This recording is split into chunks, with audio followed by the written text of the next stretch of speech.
வட கடலோர தமிழகத்தில் அநேக இடங்களிலும் இதர தமிழகத்தில் ஓரிரு இடங்களிலும் இடி மின்னலுடன் இன்றும் நாளையும் மழைக்கு வாய்ப்புகள் இருப்பதாக வானிலை ஆய்வு மையம் தெரிவித்துள்ளது.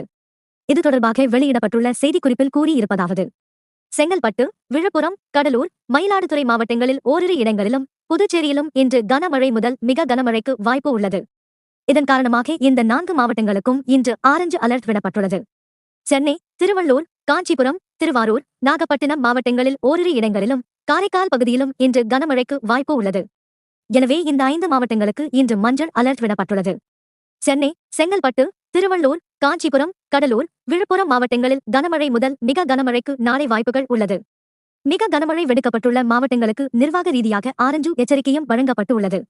ராணிப்பேட்டை, திருவண்ணாமலை, கள்ளக்குறிச்சி, வேலூர், அரியலூர், மயிலாடுதுறை மாவட்டங்களில் ஓரிரு இடங்களிலும் காரைக்கால் பகுதிகளிலும் நாளை கனமழைக்கு வாய்ப்பு உள்ளது. இந்த 6 மாவட்டங்களுக்கு நாளை மஞ்சள் அலர்ட் விடப்பட்டுள்ளது.